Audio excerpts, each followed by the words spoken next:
James Garner has quietly become one of the most complete players in the Premier League. Last season his campaign was ruined by injuries, but this year he has become a key player, with only Tarkowski and Jordan Pickford completing more minutes in the Premier League for Everton this season. The great thing about Garner is he can play literally anywhere on the football pitch. He's first in possession for duels, and he's also 12th for out of possession duels as well, recently completing 28 defensive contributions against Aston Villa. Everywhere he plays, Garner brings technical elegance and intelligence in every single role. Now, when I think of James Garner, I think of a player that should definitely be playing in midfield in the long term, and I think he is a little bit of a double pivot master. Put a central midfielder alongside him, and I think Garner can do absolutely anything, dovetailing his movement with his midfield partner. So should his partner play a little bit deeper, James Garner will take the opportunity to push further forward and attack the opposition back line. But in the next moment, his partner might want to venture forward, so James Garner is now required to play a little bit deeper, dropping just in front of his defence and looking after the ball from that position. And of course, he can do absolutely everything in between those two roles as well. In the first phase, James Garner is all about technical security, looking after the ball. The last thing that you want to do when you're playing out from the back is give the ball to the opposition, because if you do, you're in big trouble. The opposition can pick the ball up and are immediately on your defensive line. So for Garner in these positions, he has to take responsibility and he has to look after the ball, and he does exactly that. To do that, your first touch is important. James Garner pointed this out himself. On your back foot, first touch is the most important thing. Yeah, first touch allows you to do whatever you want on your second one. And that rings true when we watch Garner, for example, against Aston Villa. Every time he picked up the ball, his first touch was out of his body, meaning that with the second action, he could do pretty much whatever he wanted. That might be a long pass out wide, it might be a progressive pass through the middle, or it might be a short pass to a teammate. Now, the other thing that Garner can do with a good first touch is manipulate the opposition in these deeper phases, because if Garner takes a good first touch, the opposition, they think they can win that ball, so they just have a look, they just have a gamble. But Garner is always ready for these situations. He's able to twist and turn on a dime and quickly move out under pressure. Now, I wouldn't say that he is a press resistance specialist, but he's certainly no fool in these positions either. He's very good, very secure, very controlled in possession in the first phase. His temperament is fantastic, never flustered, he looks after the ball. This feeling of calm, composed, controlling play is also evident in Garner's play as we step into the next phase. We're now talking about the middle of the pitch. Probably one of the most busy positions in football, the midfield in the Premier League. It's very intense, lots of players running about, but Garner makes the ball do most of the work. Garner is a player that wants to drop deep, get on the ball, and play a lot of passes. This is a volume passer, which means basically someone that plays a lot of passes.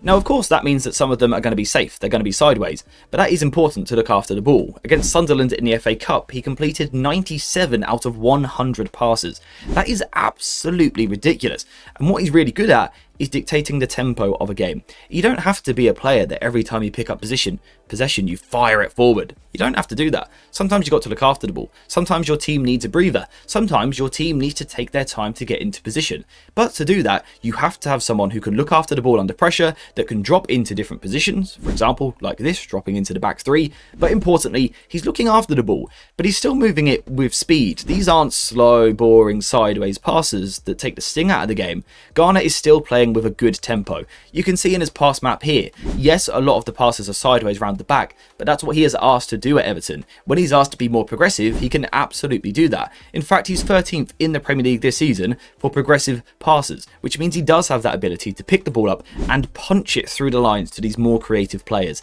And that's what you want from your volume midfielder. Someone that can look after the ball, knock it round the back, and then play a killer pass through the opposition. Now, the great thing for a midfielder playing in a double pivot is that sometimes your teammate will drop a little bit deeper. And what that does is it gives you the freedom, the license to roam a little bit further forward. And Garner is not a man to turn down a scurry forward into the opposition half. In fact, this is the most goal contributions he has ever secured in a Premier League season. And we saw at Manchester United, at academy level, he was a player that could bring goals to his game. Now, I think it's something that he needs to do a little bit more. He can add more goals, but his ball striking from the edge of the box, driving through the ball, particularly from the left side of the box, is actually potentially very, very dangerous. He's also someone who contributes from set pieces as well, making him sort of the complete midfield player on the ball. Now, the only thing that I would like to see a little bit more, I think, from Garner in possession is a little bit more creativity in the final third. Now, to be fair to him, at Everton, this isn't really something that's been asked of him. It isn't his tactical role in this setup, but I would still like to see an element of creativity. Can he be that player to pick a lock in the final third, to break down a stubborn defence? If he does that, there's almost nothing he can't do on the ball. However, if you really want to be deemed a complete Premier League midfielder, you have to be able to do the dirty work off the ball as well, because we know the demands of this league. More than ever, this is a very physical division. You've got to be able to do your defensive work. No longer can you have a player who sort of doesn't get involved too much with defending. Every player has to defend. It's 11 versus 11 in every single phase of play.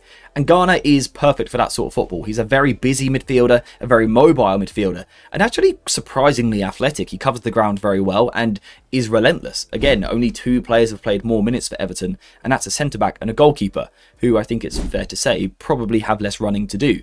So the fact that Garner has been able to rack up so many minutes at the heart of the pitch really is a testament to his physical output.